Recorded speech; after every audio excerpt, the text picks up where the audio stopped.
Hi అండి, welcome to Garib recipes. ఈరోజు మన గరీబ్ రెసిపీస్లో నోట్లో వేసుకుంటే వెన్నెలా కరిగిపోయే మంచి టేస్టీ స్వీట్ రెసిపీని షేర్ చేయబోతున్నాను ఫ్రెండ్స్. ఈ స్వీట్ని చుక్క నెయ్యి కూడా వాడకుండా ప్రిపేర్ చేయబోతున్నాను. చాలా మంచి రెసిపీ అండి, చాలా బాగుంటుంది. చాలా ఈజీగా ప్రిపేర్ చేసుకోవచ్చు, అది కూడా ఇంట్లో ఉండే ఇంగ్రీడియంట్స్తోనే. మీరు కూడా తప్పకుండా ట్రై చేయండి. అలాగే ఈ రెసిపీ మీకు నచ్చినట్లయితే లైక్ చేయండి. ఇంకా మంచి మంచి రెసిపీస్ కోసం మా గరీబ్ రెసిపీస్ని సబ్స్క్రైబ్ చేసుకోండి. ఇప్పుడైతే ఎలా తయారు చేసుకోవాలో చూసేద్దాము. ముందుగా స్టవ్ ఆన్ చేసుకొని ప్యాన్ పెట్టుకొని ఇందులోకి 1 కప్పు పెసరపప్పుని వేసుకోవాలి. ఈ పెసరపప్పుని మంచి గోల్డెన్ బ్రౌన్ కలర్ వచ్చేంత వరకు ఫ్రై చేసుకోవాలి. గ్యాస్ని అయితే లో ఫ్లేమ్లో పెట్టుకొని ఫ్రై చేసుకోండి. హై ఫ్లేమ్లో పెట్టుకున్నట్లయితే ఈ పెసరపప్పు అనేది తొందరగా మాడిపోతుంది, నల్లగా అయిపోతుందండి. టేస్ట్ అనేది అంత బాగుండదు. ఇలా లో ఫ్లేమ్ మీద పెట్టుకొని ఫ్రై చేసుకున్నట్లయితే చక్కగా ఫ్రై అవుతుంది, మంచి కలర్ వస్తుంది, అలాగే టేస్ట్ కూడా చాలా బాగుంటుంది. అలాగే ఈ పెసరపప్పుని ముందు 2 సార్లు నీట్గా కడిగి ఒక క్లాత్ పైన వేసి డ్రైగా తుడిచేసి తీసుకున్నానండి. ఇలా కడగడం వలన దీనిపైన డస్ట్ అనేది క్లీన్ అయిపోతుంది, హెల్త్కి కూడా చాలా మంచిది.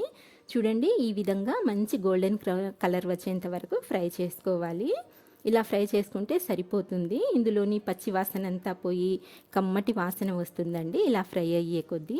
ఇప్పుడు ఈ పెసరపప్పుని ఒక ప్లేట్లోకి తీసి పూర్తిగా చల్లారనివ్వాలి. ఇది చూడండి, కంప్లీట్గా చల్లారిపోయింది. ఇప్పుడు ఈ పెసరపప్పుని ఒక మిక్సీ జార్లోకి ట్రాన్స్ఫర్ చేసుకొని మెత్తటి పౌడర్ లాగా గ్రైండ్ చేసి తీసుకోవాలి.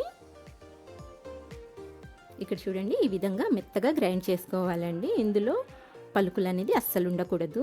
ఇలా గ్రైండ్ చేసుకున్న తర్వాత ఈ పౌడర్ని పక్కన పెట్టుకొని స్టవ్ ఆన్ చేసుకొని ప్యాన్ పెట్టుకొని ఇప్పుడు ఈ ప్యాన్లోకి 1 కప్పు పాల మీగడని తీసుకుందాము. ఇది మనము రెగ్యులర్గా ఇంట్లో పాలని వాడతాం కదండి, దానిపైన కట్టే మీగడనే నేను తీసి ఫ్రిడ్జ్లో పెట్టుకున్నాను. ఇప్పుడు ఈ పాల మీగడని ఈ ప్యాన్లోకి యాడ్ చేసుకున్న తర్వాత దీన్ని కాస్త అలా మెల్ట్ అయ్యేంత వరకు బాయిల్ చేసుకోవాలి. చూడండి, జస్ట్ ఒక 10 సెకండ్స్ వరకు బాయిల్ చేసుకుంటే సరిపోతుంది. ఇప్పుడు ఇందులోకి మనం గ్రైండ్ చేసి పెట్టుకున్న పెసరపప్పు పౌడర్ని యాడ్ చేసుకొని ఈ 2 బాగా కలిసేలా కలుపుకోవాలి. ఇలా మనము మీగడని వేసుకోవడం వలన మంచి టెక్స్చర్ వస్తుందండి మన రెసిపీకి. అలాగే నెయ్యి ఫ్లేవర్ కూడా ఉంటుంది. టేస్ట్ అయితే కోవాలాగా చాలా బాగుంటుంది. చూడండి, ఇలా చక్కగా కలిపేసుకున్న తర్వాత ఇప్పుడు ఇందులోకి మనం ఏ కప్పుతో అయితే పెసరపప్పు పాల మీగడ వేసుకున్నామో సేమ్ అదే కప్పుతో 1 కప్పు పంచదారని కూడా యాడ్ చేసుకోవాలి. ఇప్పుడు ఈ పంచదారని కూడా కరిగించుకుందాము.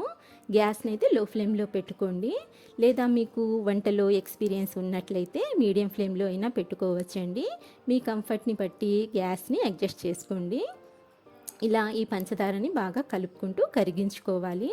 ఇప్పుడు ఇందులోకి 1/2 టీ స్పూన్ వరకు యాలకుల పొడిని కూడా యాడ్ చేసుకుందాము.